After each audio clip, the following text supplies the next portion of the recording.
Hey, what's up, sports fans? Welcome back to another episode of the Sports Chat Houston. If you've been here before, thanks for rocking with us and coming back. And if you're new to the channel, thanks for joining us. Regardless, you showing up supports our team, but make sure to also like and subscribe if you have not already done so. Let's dive into this week's episode. It's game time.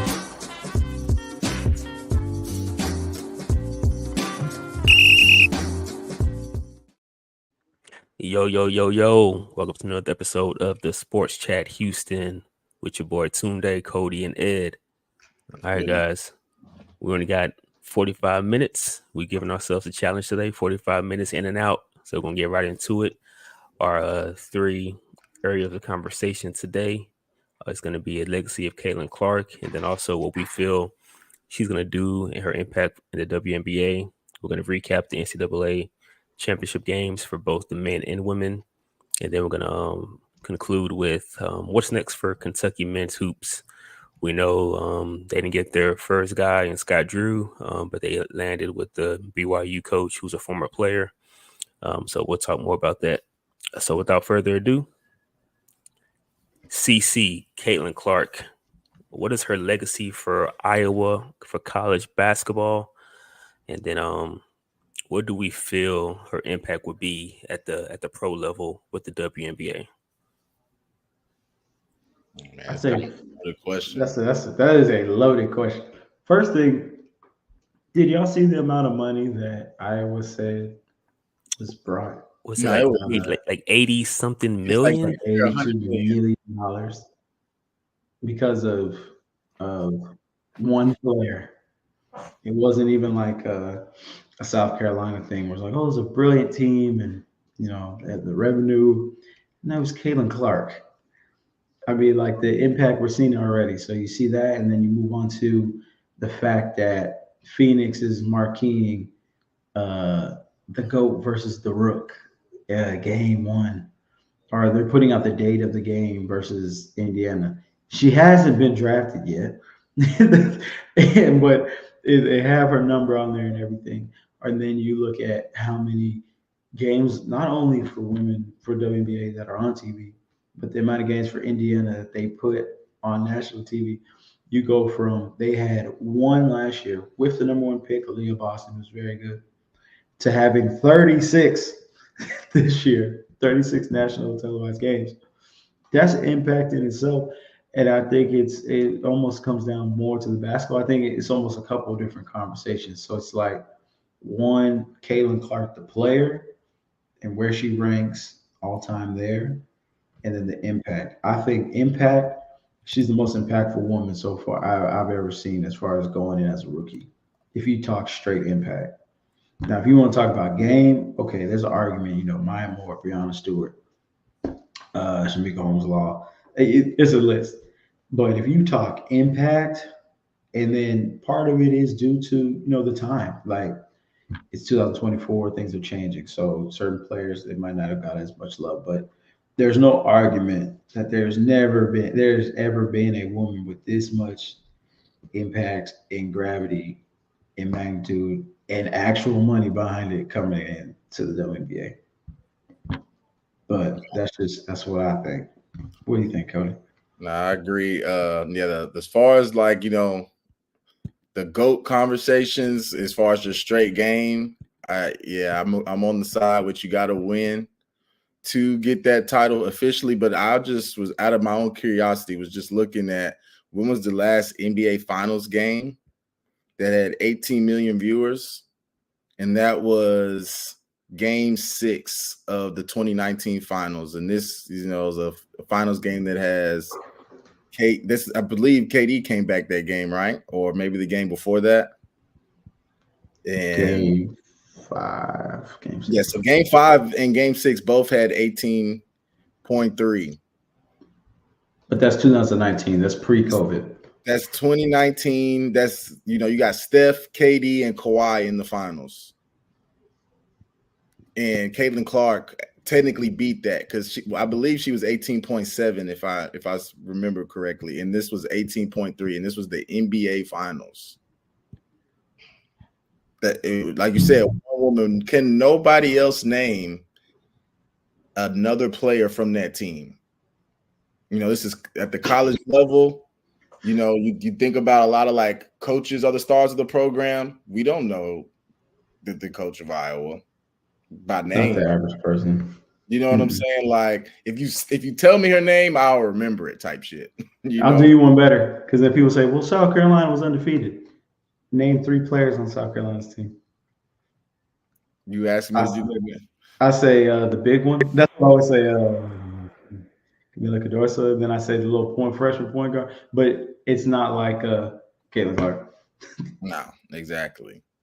I mean, you don't at this point. Caitlyn Clark is going to be known like as a household name. But you don't have like it could be like my grandma might see something on TV about Caitlyn Clark and just like that white girl who can shoot. Right. You know what I'm saying? Like, and my grandma don't watch no basketball. You know what I'm saying? Like, right. So she's really. I saw something on the Bill Simmons podcast where they were just talking about all the, I guess, like biggest transformative athletes as far as like really like taking a sport, from a certain level to like a new level of significance in like American culture. And I mean, he's naming dudes like Ali. He's talking about Bird and Magic in the 80s. He's talking about, the Be Like Mike movement with Michael Jordan in the 90s. He's talking about Tiger Woods in golf, how, when he in the early 2000s, all of a sudden black people would watch golf. And then ever since he fell off, don't nobody watch golf. You know what I'm saying? So, like Caitlyn Clark is like to even if you say he went too far with that, just even the fact that he was able to have that conversation and put her name in the topic with some of the names I just said is wild. No, it is. Keep staying in the mind of like the magnitude and just like the impact. Tunde, why do you think? Okay, so as fans, we all see it. I think men, fans, pros, they see it. We see this impact, we see this name, and we all almost are on the same page of how the WNBA and everybody should be treating Caitlyn Clark as she comes to the league. And if you're being honest, it's a league that has not technically been successful money-wise, where they're losing about $10 million a year. So you have an opportunity to finally bring in somebody who could potentially change this, and who knows, the WNBA might take off. Kind of like I heard somebody on TV compare it to Michael Jordan whenever he came after Bird and Magic. But why do we all see this, yet these old women players, nobody is supporting her? Is it a competitive thing? I think that would be the good of it. It would be like, oh, well, they're just competitive and they're worried about the basketball. Or is it kind of a jealousy thing? Either way, I think it's kind of sad. I think, and I just thought about this right now. I don't know why this hasn't clicked before, but I think a lot of it is ignorant / jealousy in one, if that makes sense. And the reason I say that is you got this girl who chose to go to a non-blue blood program for women.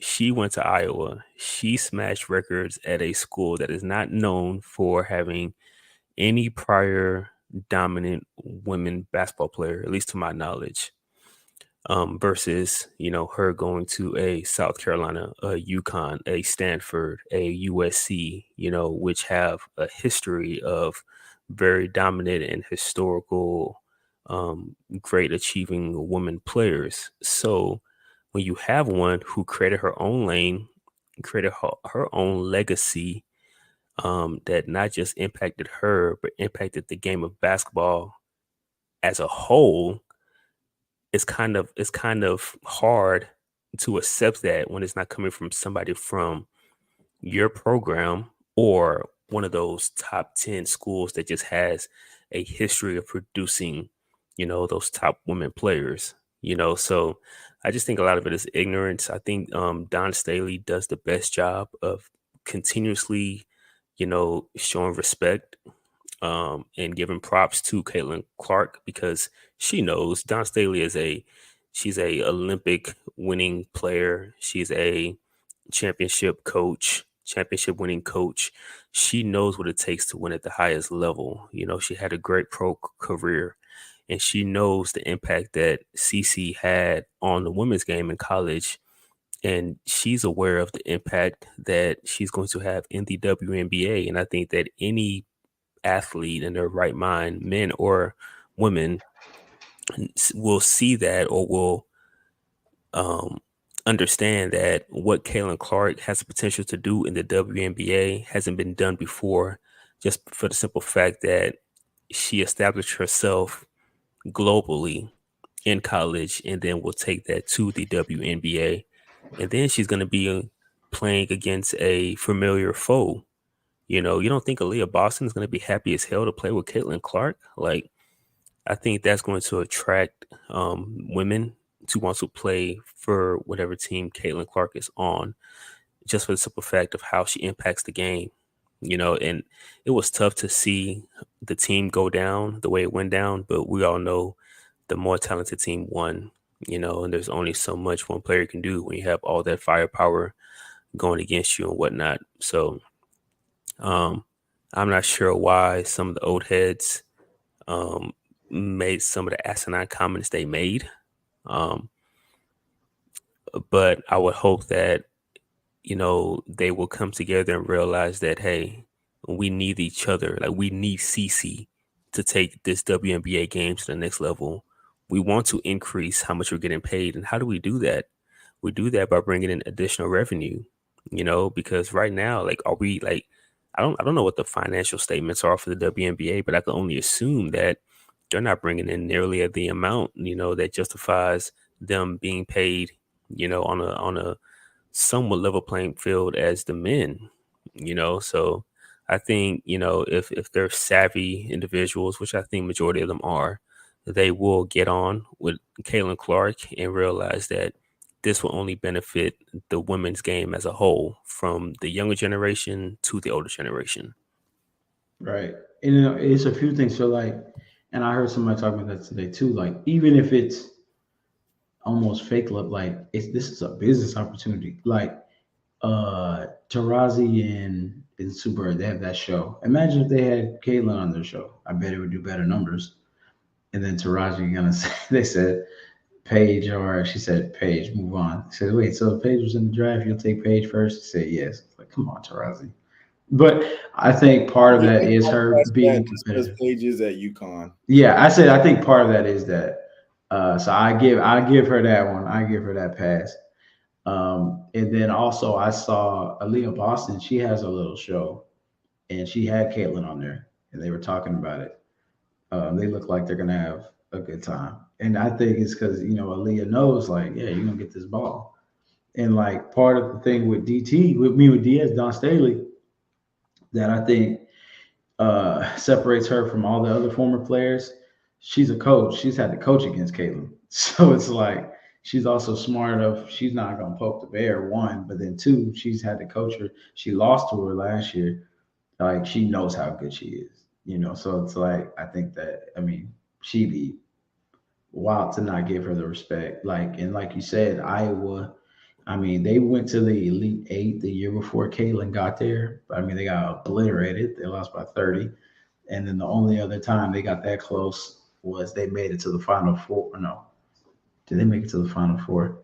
They might have made it to the Final Four. Hold on, I had it pulled up. They made it to the Final Four, but it was in 1993, and they lost. So, like I said, it's a program that's never really had real success. She goes there, tries to do something different, as opposed to hopping on one of the blue bloods, like you said. Because I mean, what if she went to South Carolina? I mean, they have the same record, win easily. Like, if you look at the two rosters, like that championship game, she's the only person who'd be in rotation for South Carolina. Yeah. I saw them talking about that, and it's true. The big for Iowa is 6'2". The small forward for South Carolina is like 6'3". The Caruso is Yao Ming out there. Like, it's not, it's a whole different thing. But I respect it. And then as far as game wise, she's unbelievable. I think there's been a lot of unbelievable players. It's hard to name a GOAT. Like, some people might say she is, and sure, I mean, I'm sure you have a good argument. Some say others, good argument. Like you said, you got to win. I mean, some of those UConn champs, like when they were just rolling over people, like my homie Mariah, she goes to UConn and wins 4 championships all 4 years. Like that's crazy. That's crazy. That's Yeah. Like wild. that's crazy to think about. But just respect, bro. Like there's a way to stay competitive and then be respectful. Like you look at the dudes, the way they talked about Wemby last year. Like whenever they were NBA players were asked about it, like, oh no, he's different. And then the ones Yep. that didn't know were like, oh well, I don't know. You keep Mm-hmm. questioning it. NBA game is physical. We're gonna do this. Like I remember Draymond talking about it. I'm not gonna let him do this and this because I see he's got some skill. Like there's a way to be competitive about it. But then they all have come back and say, oh, never mind. Exactly. Yep. Never mind. Like you see how the difference of how they handled it. But you know, I think it'll work itself out because she's that big of a personality. We'll see if she plays well. I think she will personally.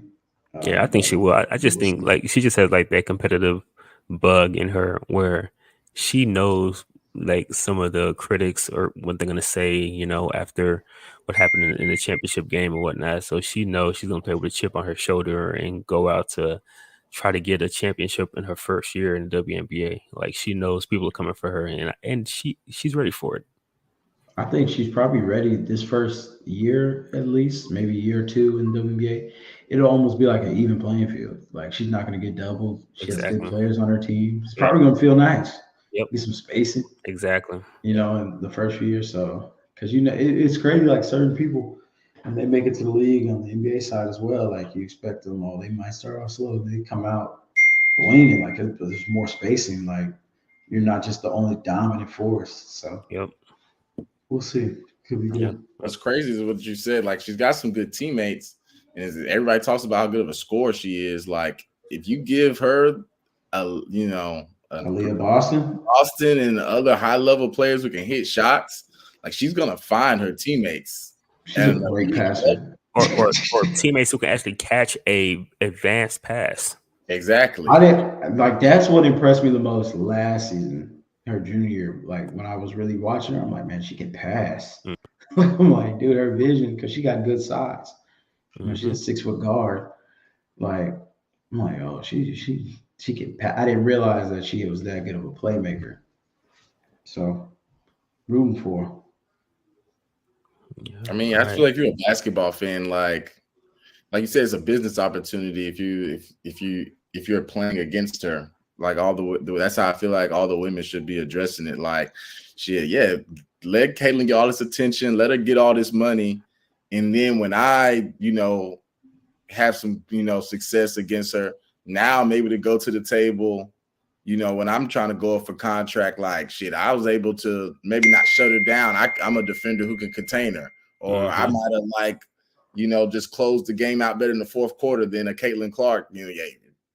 What y'all gonna pay me? Yep. All right. Well, let's go ahead and transition to our next topic at hand. So we're going to recap the NCAA championship games. We briefly spoke about the women's championship game between Iowa and South Carolina. But let's switch it up. Let's talk about the men's, what I call the UConn Invitational, because that's pretty much what it was this tournament season for the UConn men's hoops. Let's dive into that, man. I first want to start with coaching. I think all of us either coach or have coached in some sense in our young lives, and we do understand how important it is to find a way to motivate the entire roster to play to their maximum potential. Oftentimes you see players who don't play to their maximum potential. But Dan Hurley, man, he does a great job keeping a chip on his players' shoulders. Like they were pretty much the most dominant team all year in college. But the way they played, you would have thought like they were not that good, or they were just like middle of the pack. And the fact that they had the margin of victory, what it was, I think it was like close to 30 points per game for this tournament year. That's insane. Like to be able to be too deep in every position and have like little to no drop off when you go to your bench, like that is spectacular. And the fact that your players are motivated each game, to give it their best and play hard and allow you to coach them hard. I applaud that. Like a lot of that is coaching because yes, UConn has very talented players, but to get the best out of those players, you got to have a coach who can bring it out of them consistently. What do you guys think? I say shout out to Dan Hurley. He's a he was former high school coach, right? I know his pops is a legend, in the high school world. So I feel like, it's really his experience from, growing up, I'm sure, watching his dad's practices his whole life. And then, being a high school coach himself at the high school level, you have to, when going to Tunde's point about being able to motivate your players. I feel like to truly motivate your players at a high level, the bond and relationship you have with them has to be really on point. You know what I'm saying? To where they'll take that tough coaching from you because they know, the love you got for them. And I feel like he probably was able to like grow and build that capacity to do that with his players from his experience, coaching at the high school level. No, it's a fact. And that's some coaches skip that step. Like the rah coaches, you go in first day, they're already yelling at everybody, and everybody, what the hell's going on? Like you have to build, the connection. It's not like being a best friend, but just that your players understand, you have their best interests. Like you're building the belief in them, like they believe in you as well. Like, you know what you're talking about, and they all get on one page. And they've realized like the standards set at UConn, if you do this, you'll be a Final Four team. And better than that, they absolutely obliterated everybody the last 2 years in the tournament. Because, what they say, they get elite players that are willing to be role guys. Like they're all play a role, they're all selfless. That's going to be hard to beat, man. And then their game plan was beautiful. When you're playing somebody like Zach Edey, he was the best player in the country. They said they don't care if he gets 35. If he's taking 20, 25, 28 shots, 20, 30 shots to get there, that's not what's going to lose. They just said no Smith, no Lawyer, no Gillis, no Jones. And that's exactly what they did. They said keep that collective group under 18. That was their game plan. They scored 20. And that was the game. Like, people say it all the time, one person can't beat you, especially from the big position, because playing that old school style, Zach Edey was catching on the block, 2-3, hook shot, like it's running clock. Nobody's getting touches. It's, he's not getting assists. And not to mention, he got worn down. He had 37 points. So when you look at it as a whole, it's a great game. But there was a phase in that game where he just was gassed or didn't look his best, and the team didn't know what they were doing. It looked like they didn't know what they were doing because they were focusing on those other guys. Like it was just a great game plan and no real adjustment from Purdue. But honestly, I think they were a little overmatched anyways. They played 10 times. Purdue might win once. And same with Iowa, like almost on the same kind of thing, but guard version, just overmatched. And great tournaments, but South Carolina undefeated season, and UConn by far the best team in men's basketball. Any chance to UConn to repeat? No, man. No. Yeah, I don't think it's possible in the modern era. It is possible. It's very scary. It is possible. It's only possible if they bring back, because I didn't even know. So Newton and then the white boy shooter, I didn't know that both of them were grad transfers. So it's hard to hit on 2 grad transfers like that. And big man's gone now, right? Yeah, he's going to the. But I'm not gonna lie, there are some good big men in the portal. There's a lot. There's some a good. Like he was a portal guy. Oh, he was? I believe so. I forgot where they said he came from, but they said he was.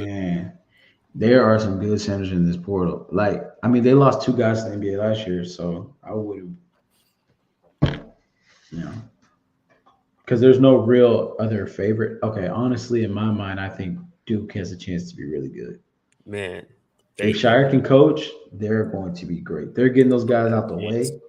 Nail polish is gone. Big center, he's gone. But they brought back Proctor. I mean, so you have one veteran. He's solid. And then their freshman class is the number one class, ranked the number one class, and is the number one class. Size, athleticism, guard play. If Shire can really coach and put it together, Duke will be a Final Four team, in my opinion. And I am not a Duke fan. I think in order for them to make that happen, you got to convince Roach to come back for his graduate year. You got to. Man, if Roach comes back, it's over. Because they're big, their bigs are good and they're huge, bro. Bro, you got Flag gonna be a 6'9" small forward. Come on, He's man. gonna play the 3 most of the time, 3-4. He's gonna be like a 2024 Andre Karolinko. And the way he can shoot. But then big man, oh my god, shoot both of them. Because one, I forgot what his name is, about 6'11", ranked real high. But then they brought in that dude from Africa, 7'1". Big fella. Big boy. Yeah. If he, like I said, if he can really coach, they're going to be Final Four. In health opinion. Can he coach? We're gonna see. You've been there. So you did coach the camp, didn't you?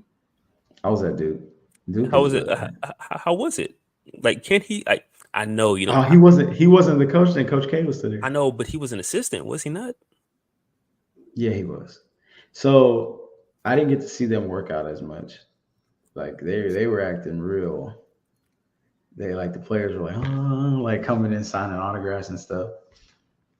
I was around Nolan Smith most of the time, but he's gone. But Duke is a different place. I'm not gonna lie, it's a different place. I wonder if it still feels like that. Like you walk in and it feels like basketball. Like the arena, like it's like wood, like the old wood. Their goals hang from the ceiling. It's just like, oh, okay. Like from the ceiling? Like how they it's like one of 3 arenas in college basketball period that still have that. I didn't know that. They don't want to change it. They're not changing anything. They try. Well, if I'm not, I haven't been there, but so correct me if I'm wrong. Cameron Indoor is relatively small, right? Durham or the Cameron Indoor Stadium is like relatively small to try to give it like a more intimate feel, like to where like it didn't feel small. The roof is too high. It feels roof. You know what I'm saying? Where they. Honestly, it doesn't feel any smaller than U of H. U of H feels small. I think U of H is smaller. Okay, I guess they do But U of H is too small. It looks small in there. Because they but I will say when I was there, that first section of seats like you see on TV, that's not in there. Those are portable. So it looks a lot smaller when that's around. But they took all that out, so it was a little bigger because we played open gym at the end of the night. That was crazy. Oh, that's one of my basketball highlights of my life, playing open gym with former Duke players. Oh snap! Okay, that's dope. dope. Nolan Smith, bro, he was unbelievable. Yeah, I bet. But I don't want to talk about. I ain't giving Duke no more credit, bro. All right. So, how do y'all feel about the women's championship game? Shout out Coach Staley, one of the GOATs.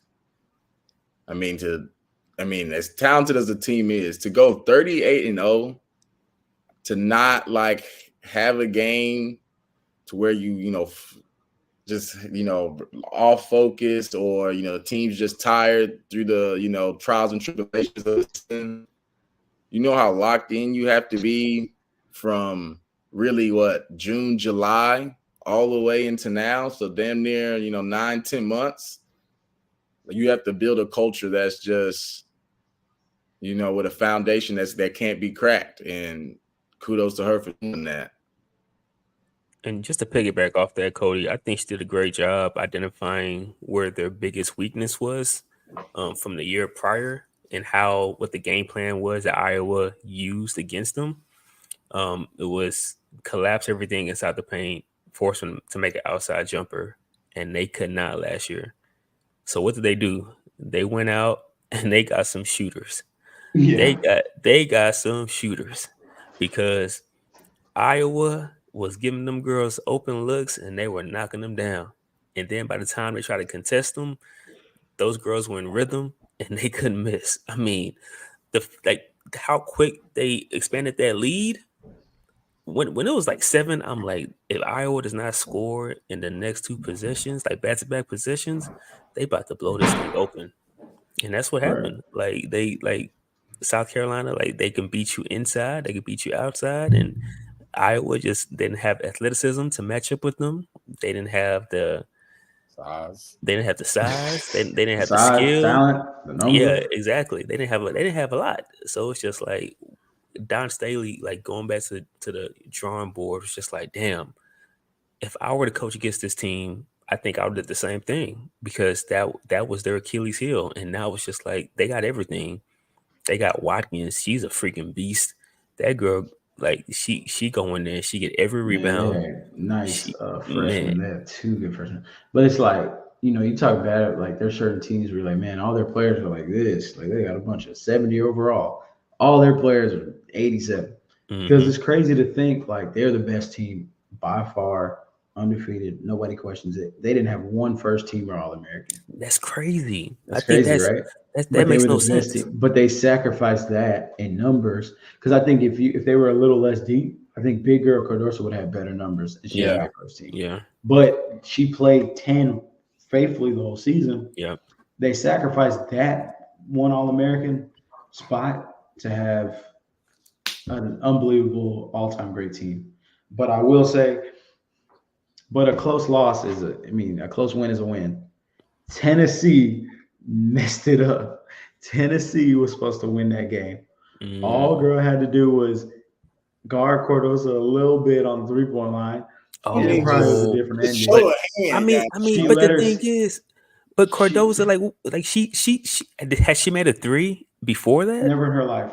It doesn't. I don't give a damn. Things happen. There was half a second. That's true. She stood there, looked wide open, cocked it up. Of course, it's gonna go. Like all you have to do is if you just stand there and wall up. You think she makes that? No chance. Nah, you're right. And you lose the game. And then the coach got fired. I don't give a damn if it's Shaq. You don't just if leave. They win that, if you beat South Carolina and you go to the championship, she's not gonna get fired. Oh, I didn't know Tennessee fired their coach after that game. Wow, that's interesting. Not after that game, but after the season. After the season? That's crazy, right? Yeah, that is crazy. That's crazy. Like that shows you how much like one, and that literally means one game is everything. Look at NC State. They were going to fire him, and they got hot. Won the tournament. He has a 2-year extension now. Exactly. Got a bonus. Fully guaranteed. They look good in the tournament. Like one game can change everything. Everything. You're right. Absolutely right. It'll be interesting to see what USC and UConn look like next year. I think UConn's gonna be so loaded, and they're gonna I got UConn winning it all. UConn. I got UConn winning it all. Like it's gonna be crazy. It's gonna be like the women's game. I think the women have to figure out how can we keep this momentum going from this year to next. And I think Paige and Juju got to carry the throne now. Like they got to. Like Juju is so good too. Yeah, Juju is so great. Juju gonna average 30 next year. Yeah. She needs some help though, man, because Caitlyn Clark showed us you just can't do it by yourself. You need a full team. Oh yeah, they coming. She needs to get in the gym and work on her playmaking because that double's coming. Yeah, and that conditioning too. And that was it that elite? Was it Sweet 16 or Elite 8 game? she started to wear down in the second half. I got UConn, man. I thought UConn had a chance to beat South Carolina this year if they would have been healthy.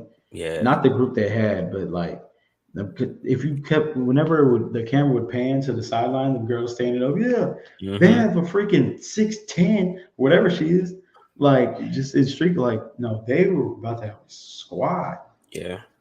Like And, the if girl was hurt this year too, right? Ozzy Fudd or whatever. Ozzy, and she's supposed to be one of the ones. She is. Her and Paige haven't even been able to play together. That's what I'm saying. So it's like, then I just saw Leah Edwards was coming back. I think that might have been spoof. I hate these dang fake tweets, bro. Yes, I hate it now, man. I got today. I have to like click it and like look at the comments, look at their old tweets, like because I be getting too hyped. I was just scrolling real quick and I had just seen it. I didn't even click on it. I was like, oh, okay. Like I was like, sound like you confident to take the throne back. Gino said I gotta get me another one. I finally think though it's time because they had been down for a while, but I think Paige Becker's her senior year, like coming back, and then if Ozzy can stay healthy, just a little healthy, I think they're ready to win it all again. It'll be time because South Carolina will be a little vulnerable. Big girl finally gone. Just not a lot vulnerable, but a little bit enough to get popped by UConn. But I don't count out North Carolina. I mean, no, not North Carolina. I don't count out Notre Dame. Y'all seen Hannah Hidalgo? Yes, Notre Dame. Yes. Have y'all seen Hannah Hidalgo? She's so cold, bro. Nah, she's like that. Not facts. So I don't count them out either. That, like you said, the women, they got to find a way to capitalize because they're in a great place, and they have names because their names have to stay. So it's like they're bringing them back: Paige, Azzy, Hannah Hidalgo, Juju. Whereas the men, we don't really have big names coming back next year. We don't have any this year. We got Zach Edey. When was the last time we had a big name in college? Zion? Who was in college last year? I can't even really. I think this year coming up will be pretty good. Like we got Cooper Flagg. Yeah. I mean, we got the both boys at Rutgers. I love Dylan Harper. I'm putting stock in Dylan Harper to camp right now. Come to the Houston Rockets. No, but Dylan Harper, Ace Bailey, like there's actually some dudes. Ace Nice. Like there's some dudes coming finally. But we'll see. I mean, the thing with like, even though it hasn't been names, I love men's basketball just because it's so competitive every game. Yep. I mean, you can't put us in the just the casual fan group now. This is a little different audience here. Yeah. All right. Looks like we got about 7. So I mean, keeping that same mind, what'd you say? Did Kentucky hire that coach? I'm looking at my ESPN updates. I saw conflicting reports. I saw on Twitter that they did, but then ESPN is saying that. Let me see what's the latest update from ESPN. I see a lot of targeting still. Yeah, targeting. One says picking, but lots says targeting. And it might have been one of them fake tweets, but I saw something they was gonna offer buddy from UConn $100 million. Yeah, UConn's not gonna let that happen. They were, but he's not going. He's not going. $100 million. I'm thinking about it. Nah, you got to start over again and rebuild that, and then you have to. Yeah, that's nah. $100 million. My question with all this is like, what does Kentucky want? Like, are they wanting a coach to come in and be like the same? Like, okay, we still want to get big names, big money, have rappers come out, Drake support us, we get guys in draft, or are y'all trying to build a program to win? Like, I think they'll say the latter, but I don't know. I thought that was just my idea. Like, what are they trying to do? Because you're trying to replace Calipari.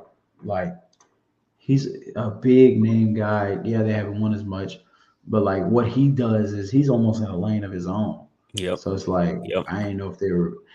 And I don't think that can necessarily be manipulated. Like I don't think anybody else really can do that. So I almost Nah, just answered my own question. nah, you Like can't. especially if they're going with Mark Pope, like he ain't doing that. Yeah. The coach from Especially in BYU. that video you sent us earlier today, I was listening to, where Andy Katz was pointing out some of the things like Cal was like the first one to get those Yeah, I didn't know that the stuff. preseason, Mm-hmm. international Yep. scrimmages filmed. I mean, I knew they were the first team to start doing the pro days, but first one to start getting the pro days filmed on ESPN and all that stuff. Mm-hmm. That's bringing revenue to the school. So Yep. so it's not only like, are you looking to replace, the ability to either like bring players and or win, but the type of money he had flowing through, the economy he had, going on. That's what I'm saying. Like, and even Kentucky, it's a down year. They have two guys projected to go top 10. Exactly. And that seems to be the case every year. Like they always And seem that's like they what always have a lottery that's what pick. he's trying to do. I mean, you got Reed Shepard and you got Rob Dillingham Dylan, that yep. are, on most draft boards are going top 10. Yep. Like, and this was a down year. Yep.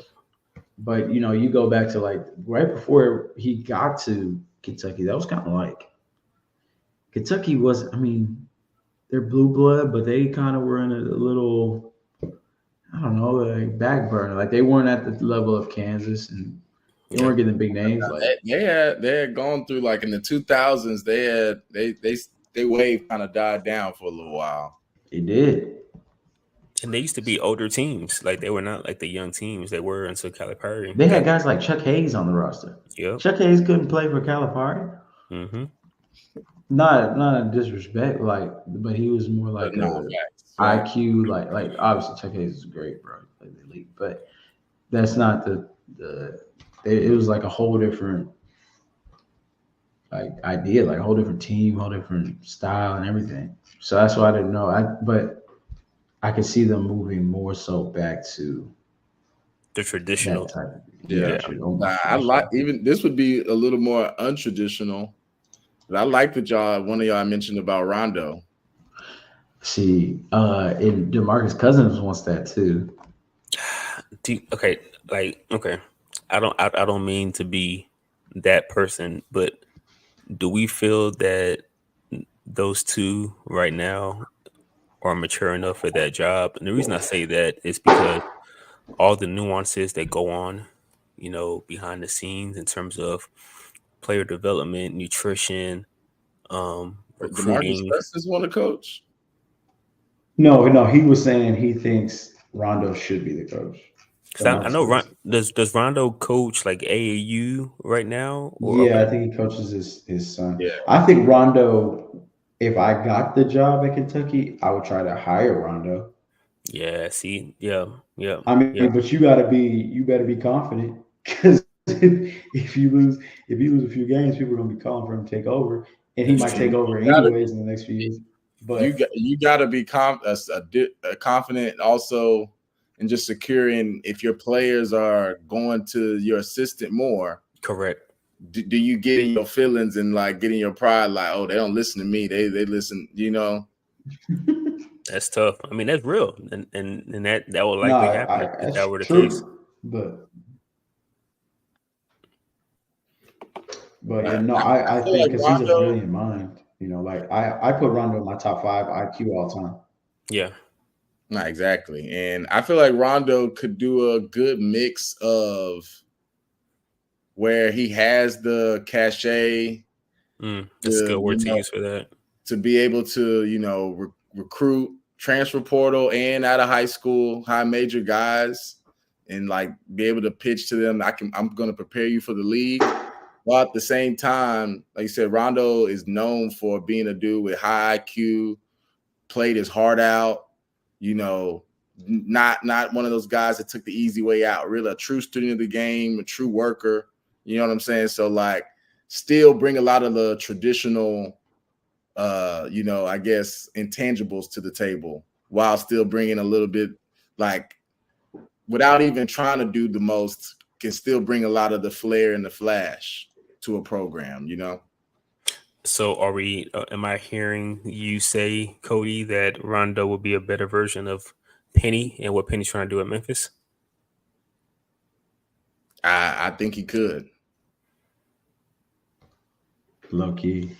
I think eventually for sure. But I mean Rondo's still pretty young, but for sure I think like I said, his IQ, I think Penny sometimes gets has the issue that a lot of great player turn coaches have, where they'll be like, just do it, or why don't you see it like this, Mm, or what, and they can't necessarily always articulate why, mm, because he was so gifted. You're a 6'7" guard. Like, how could Penny Hardaway teach me how to play guard? Like, mm, bro, I can't do that. Like, yeah, whereas Rondo was so cerebral. Like, that's why they always say like the best coaches are guys that were like pretty good. but You not the watched best a player. lot, or you worked there to your way to get there. Instead of just being super gifted. Like Magic Johnson, what he coached a week and was like, and like had to stop because he was like, I can't, because he couldn't understand. Like, but how could Magic Johnson teach somebody like 6'9", bigger, faster, stronger, had natural vision, feel? Like, obviously, they still work hard to get where they're going, but they just can't always articulate. I think that's what separates even like LeBron, like I was because gonna as say as physically gifted as he is, he's still extremely cerebral, yes, and then very that turned him into being, what, the best, most gifted player of all time. Like, yes. so I think Rondo would be fantastic. Like, I've been listening to the videos, like how he's making the kids watch the film and That's dope. different I didn't know things. that. Like, yeah, like they be watching it on the bus or they're in the van, As soon as whatever they when they get done with travel. the game, get on the bus and watch film. Because he's like, you can't argue the film, like, That's which is true. true. Film sessions are rough. Like, and I Yes. can't imagine like with him pickpocket. Like, remember when I told you, look at this? What'd you see here? Boom. Like, he'd be. But I think he needs help with like the other things Yeah. outside of basketball. Yeah. You know what Yeah, I mean? he'll have to hire a really good staff, which is Oh yeah. that's always the case. Oh, yeah, that's anybody. But yeah, you're right. But the recruit game is so crazy now because it can make sense basketball wise, but then they'd be like, so what's your NIL offer? And it's just like, Hmm. oh, Honestly. but you're gonna start and you fit our system. Yeah, that's cool, but I want 1.2 million. Like, what the, like, that changes everything. That's why you see now all these coordinators, on the staffs are starting to get the label of general manager. Yeah. Yeah. That's essentially, you have to have a general manager now at the college level. That's just what it's going to be. Y'all see that Kendrick Perkins is co-founder of a new NIL thing called Nilly. I did not see that. I saw a commercial today and I was just like, this is smart. I'm trying to educate myself on NIL Is it ASAP. a collective or something for a certain school, or what is it?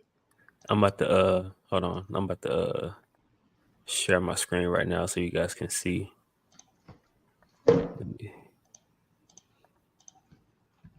Now, I actually had a lady from Prairie View call me today. She worked. She's one of the teachers, business teachers at Prairie View. My dad's a business professor at Prairie View. She said she called me wanting to see if we had any athletes that just wanted to, like, I guess she's doing a workshop on NIL. Do we have any athletes that wanted to like come listen about it? Send them all. Like, it's created so many other rooms.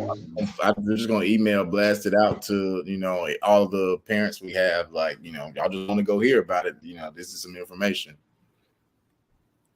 So y'all see this? So I'm looking at the Nilly difference, and it says designed by athletes for athletes. Nilly's co-founder, NBA great ESPN analyst Kendrick Perkins co-created Nilly to provide opportunities for you to more quickly benefit from your name, image, and likeness in a way that he and many others didn't have. So it's like representation, I guess. Yeah. Let's see. Let's click on how it works. Because it's like you said, Ed, like I can use a course on NIL because there's so much that one can get to know with it because there's so much I do not know. Exactly. But like I've seen, people are getting put on staff just for NIL at Yes. high majors. So Yes. hey, I might get me a new job. So Bro, I thought about that the other day. I'm just like, I need to find a collective to, work under and learn this. But yeah, I just thought that was interesting. I saw a commercial. I'm just like, Kendrick Perkins, Nelly, NIL? What is this? But yeah.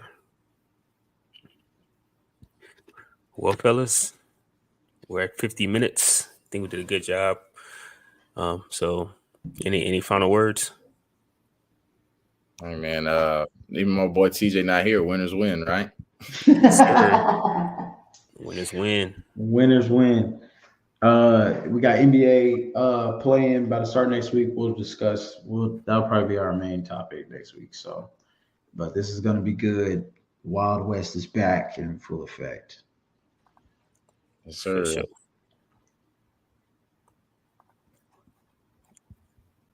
That's ball game. Thanks for tuning in. Make sure to like, subscribe, and comment.